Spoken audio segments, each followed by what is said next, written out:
क्या भाग 1 यानी पॉपुलेशन पार्ट 1 की बात करें। तो बच्चों मैं CS Patel virtual training centre MCGM Mumbai से। तो बच्चों आज हम बात करेंगे जनसंख्या की। तो अगर विश्व जनसंख्या की बात करें तो बच्चों आप स्क्रीन पर देख सकते हैं विश्व की जनसंख्या तेजी से आगे बढ़ती चली जा रही है। विश्व की जनसंख्या की बात करें तो बच्चों स्क्रीन पर आप देख पा रहे हैं यस विश्व की जनसंख्या तेजी से बढ़ रही है।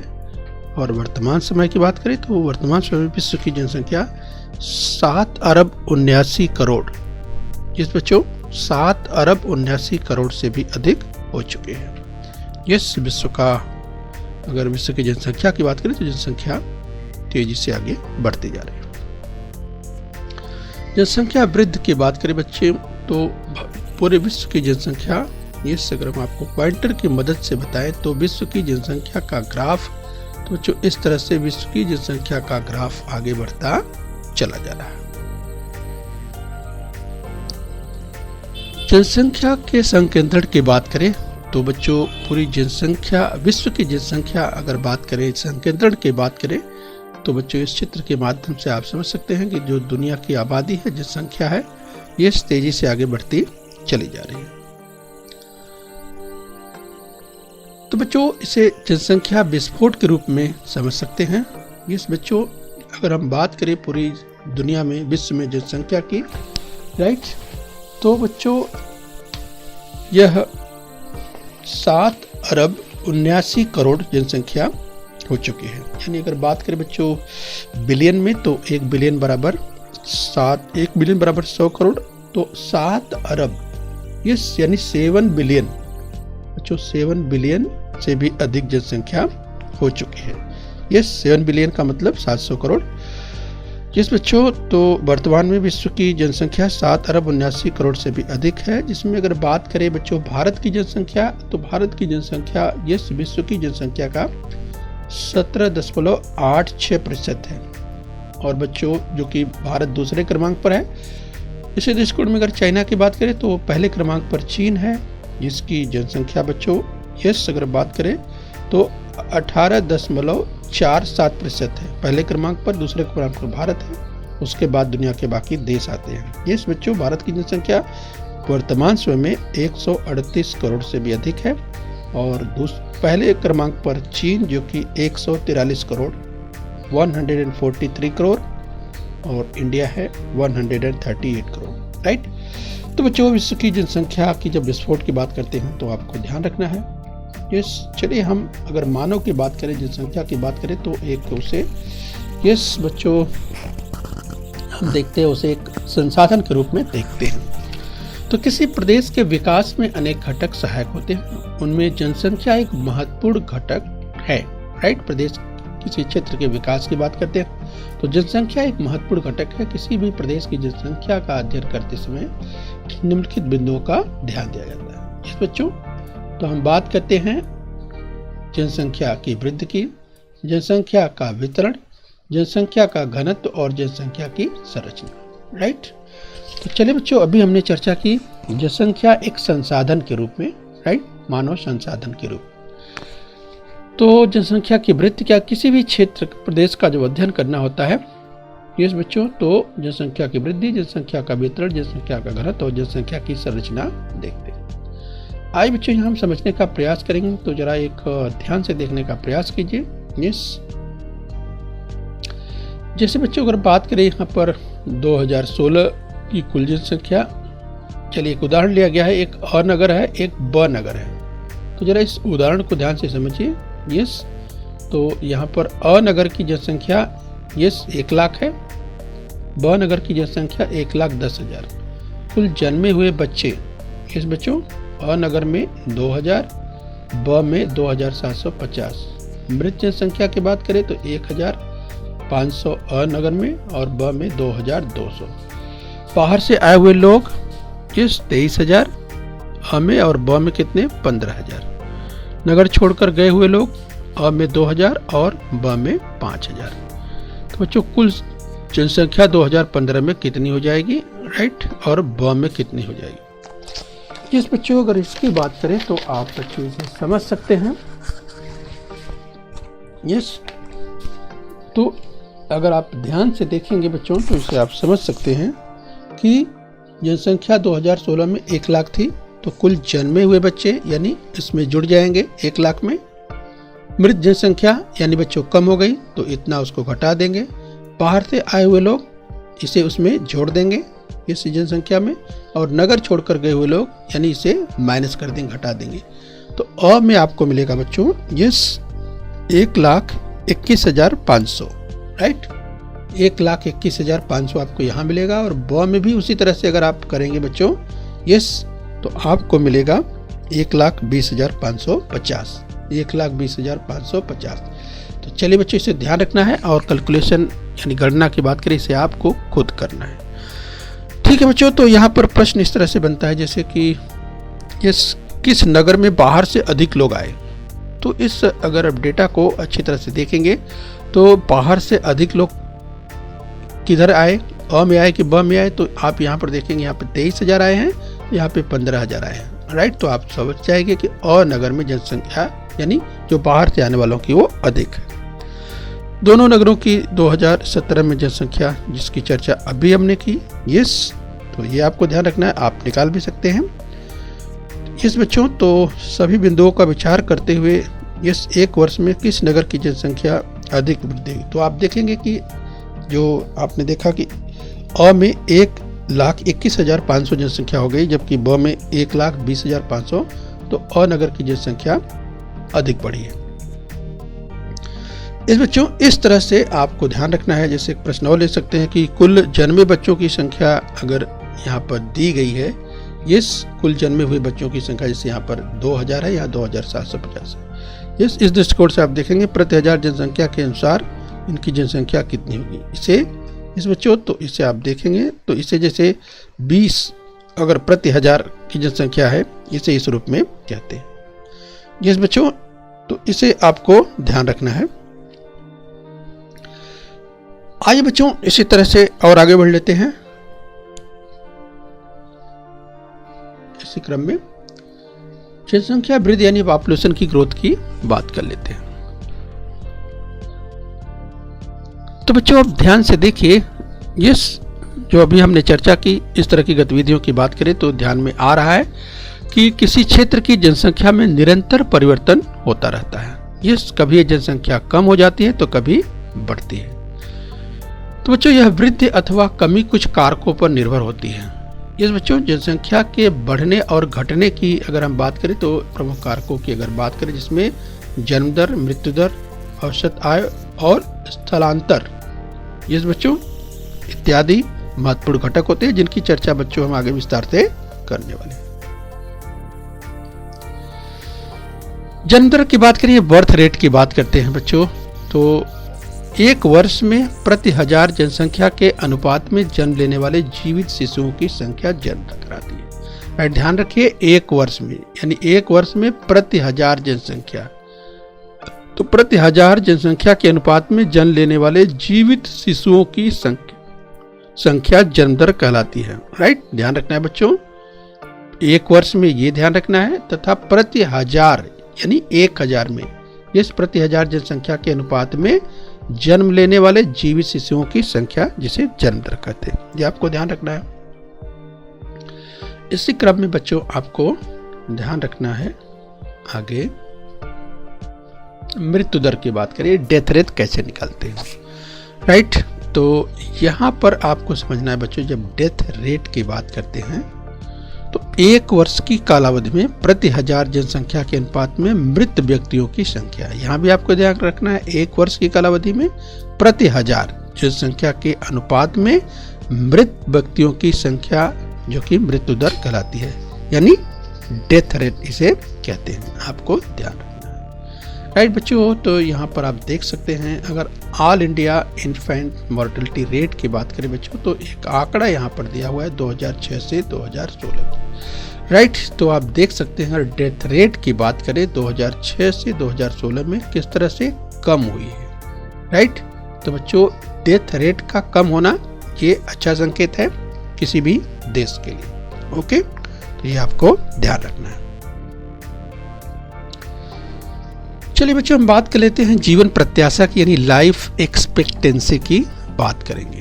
तो राइट, तो यहाँ पर बच्चों आप समझने का प्रयास करिए कि जीवन प्रत्याशा अर्थात किसी प्रदेश में एक व्यक्ति के जन्म के औसत का, इस जन्म के समय का औसत जीवन काल, राइट, किसी प्रदेश में एक व्यक्ति के जन्म के समय का औसत जीवन काल का अनुमान, जिसे लाइफ एक्सपेक्टेंसी कहते हैं, राइट।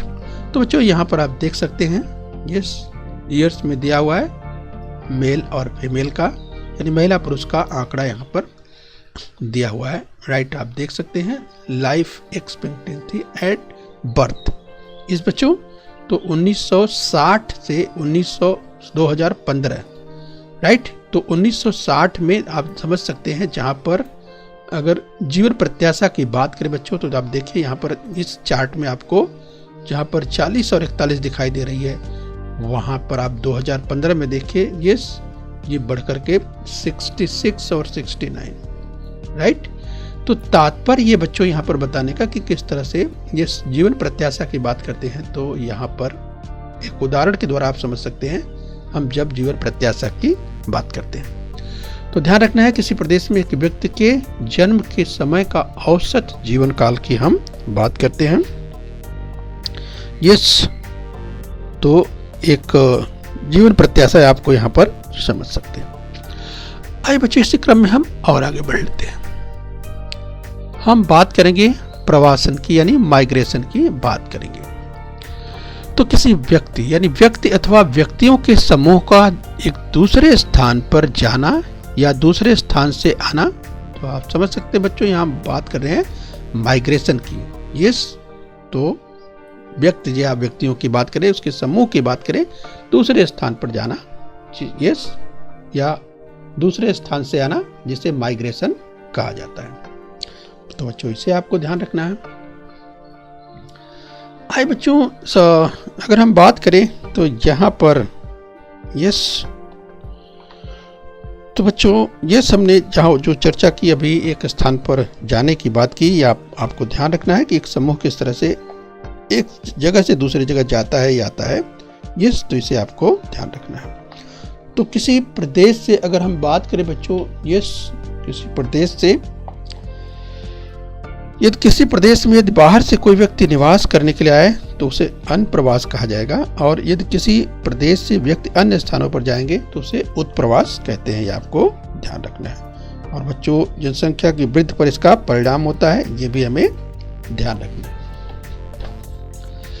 तो बच्चों इसी तरह से आपको ध्यान रखना है कि जब किसी व्यक्ति की बात करें, ये कोई व्यक्ति या व्यक्ति का समूह होने वाला, जो अगर उसके प्रवास की बात करें तो उससे जनसंख्या में निरंतर परिवर्तन होता रहता है, और जनसंख्या में अनियंत्रित वृद्धि के कारण संसाधनों पर दबाव बढ़ता है। और बच्चों इसके विपरीत जनसंख्या नियंत्रित होती है तो संसाधन योग्य प्रमाण में उपलब्ध रहते हैं। आइए बच्चों, इसे हम आगे एक उदाहरण के रूप में देखने वाले हैं, राइट। तो चलिए उदाहरण समझते हैं कि स्क्रीन पर एक उदाहरण दिया हुआ है, तो आप इसे बच्चों इस कृति को करके देख सकते हैं। जैसे लोबिया या सेम या सोयाबीन के करीब 100 दाने लो, और बच्चों इसे 30 × 30 वर्ग सेंटीमीटर के एक चौकोन में फैला देना। जैसे यहाँ पर आप स्क्रीन पर आप देख सकते हैं बच्चों, यस, यहाँ पर फैला गया ये लोबिया या सेम के या सोयाबीन के दाने हैं, 100 दाने हैं, ध्यान से आप यहाँ पर देख सकते हैं। और बच्चों इन्हीं 100 बीजों को लेकर के अब यहाँ पे यानी 15 × 15, यस, तो 15 × 15 वर्ग सेंटीमीटर में, यानी इसे आप इस रूप में अगर फैलाते हैं तो बच्चों आप जरा ध्यान से देखिए कि याद रखना है कि एक बीज दूसरे बीज पर न आए, राइट, ये भी आपको ध्यान रखना है। अब बच्चों अगर आप ध्यान से देखेंगे तो आप देखेंगे कि अगर बात करें कि किस चौकोन में, आप ध्यान से देखेंगे कि किस चौकोन में अधिक बीज आपको फैले हुए दिखाई दे रहे हैं। तो आप समझ सकते हैं बच्चों, इस अगर इसे ए और बी के रूप में देखें तो आप देख सकते हैं बच्चों कि यस, ए में आप देखिए कि यहाँ पर अधिक फैले हुए दिखाई दे रहे हैं, यस, जबकि बी में आप देखिए बच्चों कि पास पास में दिखाई दे रहे हैं। ठीक है, जरा ध्यान से समझने का प्रयास कीजिए। यस, तो बच्चों आप अगर देखेंगे किस चौकोन में बीज खचाखच भरे हुए दिखाई दे रहे हैं, तो इसमें किसमें आपको बी में आप देखिए खचाखच भरे हुए दिखाई दे रहे हैं। तो क्या बीजों के वितरण और किसी प्रदेश की जनसंख्या के वितरण में कोई संबंध लगाया जा सकता है? तो बच्चों यहाँ पर हाँ कह सकते हैं। इसी तरह से किसी क्षेत्र विशेष की जनसंख्या हो सकती है, यानी कम या अधिक इस तरह की हो सकती है। इन बीजों का वितरण अधिक फैला हुआ दिखाई देने के लिए क्या कर सकते हैं? तो बच्चों अगर बीजों को अगर फैलाने की बात करें, जैसे यहाँ पर आप देखिए, अगर हम बात करें बच्चों, बीज बहुत पास दिखाई दे रहे हैं और जबकि यहाँ पर दूर दिखाई दे रहे हैं, राइट। इस तरह से किसी क्षेत्र विशेष की जनसंख्या जब अगर हम कहें कि एक क्षेत्र विशेष में, निश्चित क्षेत्र विशेष में बहुत अधिक हो जाती है, तो वहाँ पर जनसंख्या का घनत्व कुछ इसी तरह से हो सकता है। यस, तो बच्चों इसकी चर्चा हम आगे विस्तार से देखने वाले हैं, राइट। तो चलिए इसे आपको ध्यान रखना है। तो आइए बच्चों इस क्रम में हम और आगे देखेते हैं इसको लेकर के। यस, तो बच्चों जन्म दर एवं मृत्यु दर के बीच का अंतर प्राकृतिक रूप से जनसंख्या में होने वाले परिवर्तनों के लिए उल्लेखनीय कारण है। इस जन्म दर एवं मृत्यु दर इसकी चर्चा हमने की थी बच्चों। उसी तरह व्यक्ति अथवा व्यक्ति के समूहों में होने वाले प्रवासन से भी जनसंख्या में निरंतर परिवर्तन होता रहता है। तो जनसंख्या में अनियंत्रित वृद्धि के कारण संसाधनों पर दबाव बनता है। इस बच्चों तो इस तरह से अगर जनसंख्या अगर अनियंत्रित रूप से बढ़ेगी तो संसाधनों पर इसी तरह से दबाव पड़ता है। तो जैसे उस स्क्रीन पर आप देख सकते हैं बच्चों, अगर जनसंख्या बहुत अधिक होगी तो कितना दबाव होता है तमाम प्रकार की सुविधाओं पर, यहाँ पर आप देख सकते हैं। यस,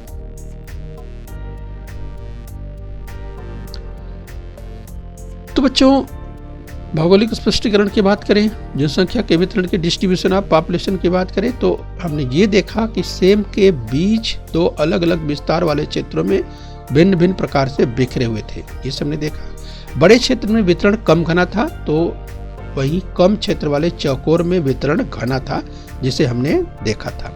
तो जनसंख्या के वितरण पर परिणाम करने वाले कारकों की बात कर लेते हैं। आखिर में कौन कौन से कारक है जो जनसंख्या के वितरण को प्रभावित करते हैं? तो बच्चों जनसंख्या के वितरण पर परिणाम करने वाले कारकों की बात करें तो जिस प्राकृतिक कारकों की बात करें तो स्थिति, यानी किसी क्षेत्र विशेष की स्थिति किस तरह की है, क्या वो मैदानी क्षेत्र है या बच्चों वह पठारी क्षेत्र है, पर्वतीय क्षेत्र है, तो इसके कारण भी जनसंख्या पर प्रभाव पड़ता है। अगर मैदानी क्षेत्र है जहाँ पर आसानी से तमाम प्रकार की सुविधाएं मिलती है, वहाँ पर जनसंख्या अधिक हो जाया करती है। पर्वतीय क्षेत्र है जहाँ तमाम जो मनुष्य की आवश्यकताओं की बात करें उसे मिलना मुश्किल होता है, तो जनसंख्या वहाँ पर कम होती है। तो ये कारक हैं, इनका बच्चों जनसंख्या के वितरण पर प्रभाव पड़ता है। ये दूसरा है प्राकृतिक संरचना, यानी उस किसी क्षेत्र विशेष की जो स्थिति है उसकी जो प्राकृतिक संरचना किस तरह की है, जो हमने चर्चा की। ये से अगर हम बात करें पर्वतीय क्षेत्र है, पठारी क्षेत्र है, मैदानी क्षेत्र है। जलवायु की अगर बात करें, यानी उस क्षेत्र विशेष की जलवायु किस तरह की है, ये बहुत अधिक ठंडी है या सामान्य स्थिति है, ये मिट्टी किस तरह की है, खनिज के संसाधन, यानी जो खनिज संसाधन की बात करें, यानी जो मिनरल्स हैं, ये जो है वो किस तरह की स्थिति में है उसकी बात करते हैं, तो उसके अनुसार भी असर पड़ता है। आर्थिक कारकों की बात करें, इस आर्थिक कारक में बच्चों कृषि, यानी यहाँ पर आप समझ सकते हैं कि वो क्षेत्र कैसा है, उद्योग की क्या स्थिति है, नगरीकरण की क्या स्थिति है, इस यातायात की अगर बात करें यानी साधनों की क्या स्थिति है, यातायात के, बाजार की क्या स्थिति है। तो ये आर्थिक कारक भी निर्भर करता है किसी क्षेत्र विशेष की जनसंख्या का, राइट।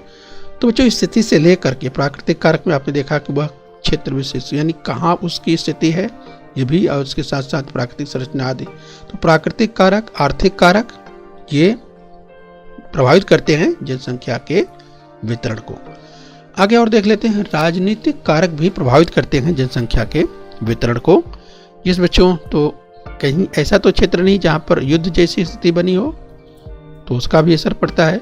राजनीतिक अस्थिरता है, सरकारी नीतियां हैं, तो इनका भी असर पड़ता है जनसंख्या के वितरण पर। इसके साथ ही बच्चों सामाजिक कारक भी महत्वपूर्ण होता है।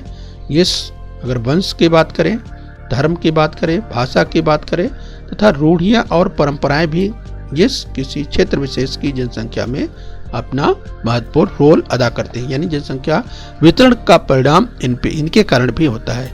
तो इन 4 कारकों को ध्यान रखना है। प्रमुख की बात करें यानी प्राकृतिक कारक, आर्थिक कारक, राजनीतिक कारक और सामाजिक कारक को ध्यान रखना है, जिनका जनसंख्या के वितरण पर प्रभाव पड़ता है। आइए बच्चों इसी क्रम में और आगे बढ़ लेते हैं। जनसंख्या के वितरण से हमें ये समझ में आता है कि किसी प्रदेश की जनसंख्या किस प्रकार बिखरी हुई है, राइट। तो बच्चों अगर जनसंख्या के बिखरे होने की बात करें तो यहाँ पर आप समझ सकते हैं, अगर भारत की अगर जनसंख्या की बात करें उदाहरण के रूप में आप समझ सकते हैं, तो बच्चों यहाँ पर आप देखिए इसकी जनसंख्या का जो संकेंद्रण है, इस बच्चों सबसे अधिक आपको इस अगर बात करें तो ये मैदानी क्षेत्रों में आपको सबसे अधिक जनसंख्या यहाँ पर आपको दिखाई दे रही है। इस बच्चों इसके अलावा यहाँ भी आप देख सकते हैं जनसंख्या का संकेंद्रण आपको अधिक दिखाई दे रहा है। यस, तो उससे यस बच्चों, तो यहाँ भी आप देख सकते हैं जनसंख्या। तो बच्चों जनसंख्या के संकेंद्रण की अगर हम बात करें तो इससे पता चलता है यस, तो भारत में जनसंख्या को आप यहाँ पर देख सकते हैं। उसी दृष्टिकोण से यहाँ भी आप देख सकते हैं इस यहाँ पर जो दिखाई दे रहा है ये नगरीय जनसंख्या। बच्चों ये तो अगर पूरे भारत में जनसंख्या की बात करें, जो पॉपुलेशन डेंसिटी की बात करें, जनसंख्या घनत्व की बात करें, लेकिन यहाँ पर अगर नगरों की बात करें, राइट, इस मानचित्र में नगर देखिए किस तरह से सेंट्रलाइज हुए हैं, राइट। तो बड़े बड़े अगर महानगरों की बात करें पूरे भारत में तो आप समझ सकते हैं ये महानगर किस तरह से, जो कि तमाम प्रकार की सुविधाओं को देखते हुए जो नगर जो है विकसित होते हैं। जनसंख्या के दृष्टिकोण से अगर देखते हैं तो ये संकेंद्रण आप यहाँ पे देख सकते हैं। तो जो प्रदेश में कहीं पर्वतीय क्षेत्र होता है तो कहीं समतल मैदान, भौगोलिक परिस्थितियां भिन्न भिन्न होती है, ये हमें ध्यान रखना है, जिसकी चर्चा भी हम कर चुके हैं। आइए इस क्रम में हम और आगे बढ़ते हैं।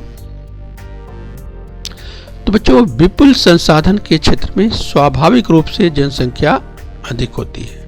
ऐसे क्षेत्रों में जनसंख्या वितरण घना होता है। इस बच्चों जहाँ पर संसाधनों की बात करें, विपुल संसाधन के क्षेत्र में जनसंख्या स्वाभाविक रूप से अधिक होती है। ये यहाँ पर आप उदाहरण देख सकते हैं। और ऐसे क्षेत्रों में जनसंख्या वितरण घना होता है, जनसंख्या अधिक होती है यानी घना होता है। इसके विपरीत जिन प्रदेशों में संसाधनों का अभाव अथवा अनुकूल जलवायु के अभाव के कारण अथवा भूमि अधिक असमतल हो तो जनसंख्या कम होती है, राइट। तो यहाँ पर आप समझ सकते हैं ऐसे इस एरिया की अगर बात करें जहाँ पर आप देख सकते हैं जनसंख्या आपको कम दिखाई देती है। यस, यहाँ पर आप देख सकते हैं यस, यहाँ पर पर्वतीय क्षेत्र है, यहाँ पर राजस्थान है जो कि रेगिस्तानी क्षेत्र है, ये पेंसुलर एरिया जो पठारी क्षेत्र है, राइट। और यहाँ भी आप समझ सकते हैं पर्वतीय क्षेत्र है।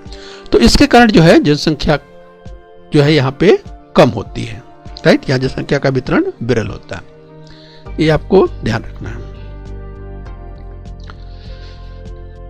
तो बच्चों जनसंख्या के घनत्व की बात करें, डेंसिटी ऑफ पॉपुलेशन की बात करें, तो किसी प्रदेश की जनसंख्या एवं क्षेत्रफल के बीच का अनुपात जनसंख्या का घनत्व कहा जाता है, राइट। बच्चों ध्यान रखिए, किसी प्रदेश की जनसंख्या एवं क्षेत्रफल के बीच का अनुपात जनसंख्या का घनत्व कहलाता है।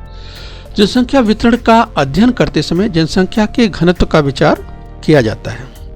घनत्व की गणना किस तरह से करते हैं बच्चों, यहाँ पर एक उसके लिए सूत्र है, इस सूत्र के अनुसार किया जाता है। जनसंख्या का घनत्व, ये जनसंख्या का जो घनत्व निकाला जाता है, राइट, इसे घनत्व पढ़ना है बच्चों। प्रदेश की जनसंख्या बटे प्रदेश का क्षेत्रफल, राइट। तो प्रदेश की जनसंख्या यानी किसी भी क्षेत्र विशेष की जनसंख्या निकालना है तो ये उस क्षेत्र विशेष की जनसंख्या बटे उसका क्षेत्रफल, राइट। इससे पता चलता है, आप निकाल सकते हैं, ज्ञात कर सकते हैं कि जनसंख्या का घनत्व किसी गांव का हो, शहर का हो, देश का हो, निकाला जा सकता है। आइए बच्चे एक उदाहरण देखने का प्रयास करते हैं। तो स्क्रीन पर आप देख सकते हैं राज्यों की बात करें, जैसे यहाँ पर 6 राज्यों का दिया हुआ है जनसंख्या और क्षेत्रफल दिया हुआ है। जैसे बच्चों ये जो दिया हुआ है, ये जो डेटा आप देख पा रहे हैं 2011 की जनगणना का है, राइट, ध्यान रखें। तो बच्चों देखिए उत्तर प्रदेश की जनसंख्या की बात करें, राइट, तो आप देखिए उत्तर प्रदेश की जनसंख्या आपको सबसे अधिक दिखाई दे रही है, राइट। लेकिन अगर बात करें क्षेत्रफल की बात करें, राइट, तो यहाँ पर क्षेत्रफल देखिए जैसे यहाँ पर दिया हुआ है इस 2,40,926 यस। तो बच्चों ये वर्ग किलोमीटर में है, ध्यान रखिए ये जो क्षेत्रफल दिया हुआ है। और यहाँ जनसंख्या दी है देखिए 1000, 10,000, लाख, 10 लाख, करोड़, 10 करोड़, अरब, राइट। तो यहाँ पर जनसंख्या दी गई है, तो इसका घनत्व निकालना है बच्चों, यस। तो इसका घनत्व निकालेंगे कैसे? प्रदेश की जनसंख्या यानी इसको यहाँ पे रखेंगे और क्षेत्रफल जो है यानी ये जो क्षेत्रफल है इसको यहाँ रखेंगे, नीचे रख करके भाग देना है। तो भाग देंगे बच्चों, तो जो उत्तर प्रदेश का आपको घनत्व आएगा बच्चों वो आएगा 829.35। कितना? 829, यस। तो 829, चलिए हम हिंदी में लिखने का प्रयास अगर इस तरह से करें, 829.35 यानी 35 व्यक्ति। ये जो आया 829.35 मतलब क्या, राइट, चलिए बच्चों ध्यान रखना है 829.35 यानी 829 व्यक्ति, यानी 829 व्यक्ति, लगभग 829 व्यक्ति प्रति वर्ग किलोमीटर। यानी बच्चों ये चलिए हम अगर इतना पूर्णांक में अगर इतना लेते हैं 829 ही लेते हैं, तो 829 व्यक्ति प्रति वर्ग किलोमीटर, राइट, यानी एक वर्ग किलोमीटर में 829 व्यक्ति, ये उत्तर प्रदेश का आंकड़ा है, यस। किसका? डेंसिटी का, घनत्व का, ये ध्यान रखना है।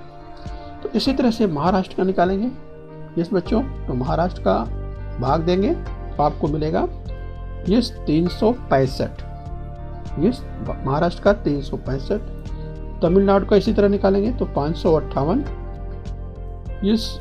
राजस्थान का निकालेंगे तो 200 और मणिपुर का निकालेंगे तो 121, गोवा का निकालेंगे तो 393।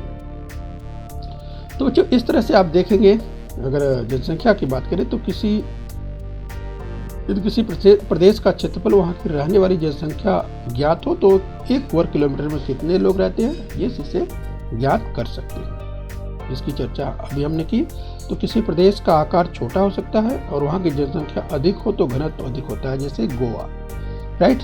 तो बच्चों यहाँ पर आप देख सकते हैं गोवा का अगर जनसंख्या घनत्व की बात करें तो वो 393 है, 393 है, इस। जबकि आप राजस्थान की बात करें तो राजस्थान का आप देखेंगे क्षेत्रफल तो अधिक है, लेकिन बच्चों यहाँ पर देखिए कि चूंकि यहाँ क्षेत्रफल कम है, उस दृष्टिकोण से देखेंगे तो जनसंख्या अधिक है, इसीलिए इसका घनत्व अधिक है गोवा का, ये आपको ध्यान रखना है। ठीक है बच्चों, तो इस तरह से इसे आप समझ सकते हैं। तो चलिए बच्चों इस कृति को आपको पूरा कर लेना है, राइट, यानी आपको यहाँ पर, चलिए हमने उत्तर प्रदेश का निकाल के दिया, बाकी की चर्चा की आप स्वतः इसे भाग दे करके आप कैलकुलेट करके, जिस बच्चों तो चलिए आप यूज करिए, चाहे तो कैलकुलेटर का भी यूज करिए, इसे स्वतः निकालिए जनसंख्या का घनत्व और यहाँ पे इस तालिका को पूरा करना है, इस कृति को। चलिए ये आपको पूरा कर लेना है। आइए बच्चों इसी क्रम में और आगे चलिए। यदि किसी प्रदेश का क्षेत्रफल वहाँ एवं वहाँ रहने वाली जनसंख्या ज्ञात हो, ये सभी इसकी चर्चा हमने की, तो वहाँ एक वर्ग किलोमीटर में कितने लोग रहते हैं इसका पता चल सकता है। जनसंख्या का घनत्व सभी स्थानों पर एक जैसा नहीं होता, जिसकी चर्चा भी की। किसी प्रदेश का आकार छोटा हो सकता है और वहाँ जनसंख्या अधिक हो तो घनत्व अधिक हो, जैसे हमने उदाहरण गोवा का लिया, राइट, इसे आपको ध्यान रखना। आइए बच्चों इसी क्रम में हम और आगे बढ़ लेते हैं। कुछ प्रदेशों का क्षेत्रफल अधिक हो सकता है और जहां जनसंख्या कम होने से घनत्व कम हो सकता है, जैसे राजस्थान का हमने देखा। इस राजस्थान के संदर्भ में देखा बच्चों कि राजस्थान का क्षेत्रफल अधिक है और जनसंख्या वहां पर कम है, इसीलिए उसका घनत्व कम है, ये लगभग 200 व्यक्ति प्रति वर्ग किलोमीटर, ये हमने देखा था।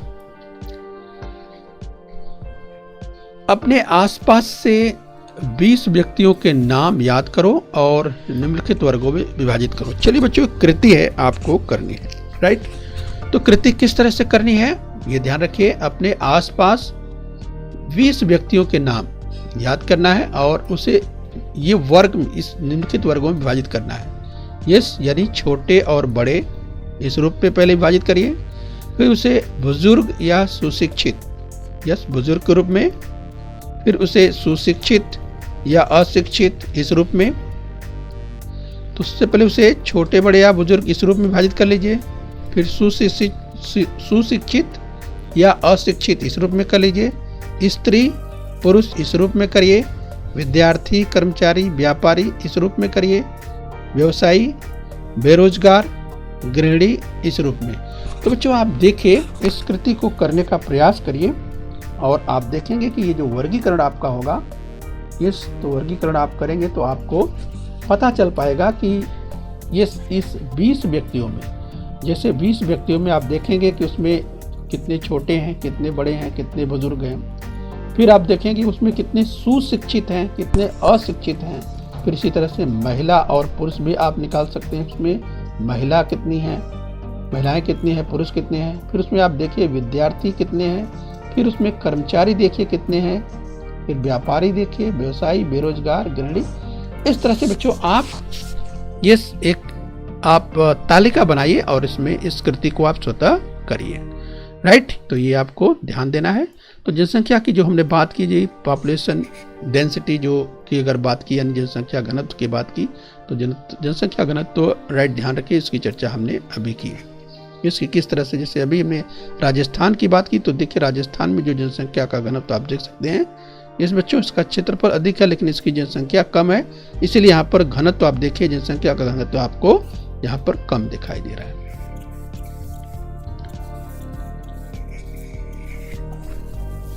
चलिए बच्चों, अब जिस वर्गीकरण की हम बात कर रहे थे, तो जो 20 व्यक्तियों का आप वर्गीकरण करेंगे और उस वर्गीकरण के द्वारा आप आसपास के इस लोगों की विशेषताएं देखिए कि ये क्या विशेषताएं ऐसी हो सकती हैं और क्या ऐसा वर्गीकरण पूरे देश के लिए किया जा सकता है। तो बच्चों इस तरह के वर्गीकरण की प्रक्रिया में कौन कौन सी समस्या आई और वर्गीकरण एवं जनसंख्या की गुणवत्ता का क्या संबंध है, राइट, इसे आप आगे लिखने का प्रयास कीजिए। क्योंकि बच्चे आगे जो हम पढ़ेंगे भाग 2 में, तो बच्चों इस जो कृति की बात करें, इससे संबंधित कुछ और चीज़ों को हम समझने का प्रयास करेंगे, राइट। तो बच्चों जो कृति दी गई है उस कृति को आप स्वतः पूरा करने का प्रयास करेंगे। ओके बच्चों, तो चलिए बच्चों, भाग 1 में आज हमने अध्ययन किया। अगर हम बात करें जनसंख्या, भाग 1 में हमने देखा जनसंख्या की वृद्धि के बारे में देखा, जन्म दर, मृत्यु दर, जीवन प्रत्याशा और माइग्रेशन अर्थात प्रवासन की स्थिति हमने देखी। जनसंख्या वितरण के संदर्भ में चर्चा की और कुछ कृतियों के बारे में हमने देखा। जनसंख्या घनत्व के बारे में भी हमने पढ़ा। तो बच्चों भाग 2 में जब हम पहुंचेंगे तो हम देखेंगे वहां पर लिंग अनुपात की बात करेंगे, तथा इसके बाद आय समूह अनुपात किस तरह से ज्ञात करते हैं तथा कार्य के अनुसार जनसंख्या की संरचना भाग 2 में हम विस्तार से पढ़ने वाले हैं। ओके बच्चों, तो चलिए आज हम यहाँ पे अभ्यास करेंगे। किसी क्षेत्र की जनसंख्या में निरंतर परिवर्तन होता रहता है। तो बताइए बच्चों, ये कथन सत्य है या असत्य? अगर कथन असत्य है तो उसे सत्य करके लिखना है। तो किसी क्षेत्र की जनसंख्या में निरंतर परिवर्तन होता रहता है, क्या ये कथन सत्य है? मुझे लगता है आपको याद आ गया होगा। यस, तो चलिए अपना उत्तर टैली कीजिए। ये कथन बिल्कुल सत्य है। आइए आगे बढ़ेंगे। अगला कथन ध्यान से देखिए। एक वर्ष में प्रति 1000 जनसंख्या के अनुपात में जन्म लेने वाले जीवित शिशुओं की संख्या जन्म दर कही जाती है। एक वर्ष में प्रति 1000 जनसंख्या के अनुपात में जन्म लेने वाले जीवित शिशुओं की संख्या जन्म दर कहलाती है। तो क्या यह कथन सत्य है? मुझे लगता है आपको याद आ गया होगा। तो चलिए अपना उत्तर टैली कीजिए। यस, ये कथन बिल्कुल सत्य है। आइए अगला देखते हैं। तो देखिए ध्यान से, 100 वर्ष की कालावधि में प्रति 1000 जनसंख्या के अनुपात में मृत व्यक्तियों की संख्या मृत्यु दर कहलाती है। याद कीजिए बच्चों, यहाँ दिया है 100 वर्ष की कालावधि में प्रति 1000 जनसंख्या के अनुपात में मृत व्यक्तियों की संख्या मृत्यु दर कहलाती है। तो आपको याद आ रहा होगा क्या यह कथन सत्य है? यहाँ दिया है 100 वर्ष, की कालावधि में प्रति हजार। तो चलिए तमाम बच्चों को याद आ गया होगा, ये कथन असत्य है, सही नहीं है। तो बच्चों यहाँ पर देखिए लिखा हुआ है 100 वर्ष की कालावधि में, जबकि हमने चर्चा की थी, आपको याद आएगा, इस कथन को सत्य करना है तो आप 100 वर्ष नहीं बल्कि इसे क्या करेंगे बच्चों, 1 वर्ष लिखेंगे। तो यहाँ पर देखिए कथन सत्य करके लिखा गया है 1 वर्ष की कालावधि में इस प्रति हजार जनसंख्या के अनुपात में मृत व्यक्तियों की संख्या मृत्यु दर कहलाती है। ये बच्चों ध्यान रखना है। आइए बच्चे इसी क्रम में और आगे बढ़ लेते हैं। तो ध्यान से देखिए बच्चों, जनसंख्या में अनियंत्रित वृद्धि के कारण संसाधनों पर दबाव पड़ता है, इसकी चर्चा हमने की थी, आपको याद आ रहा होगा। यस, तो चलिए अपना उत्तर टैली कर लीजिए।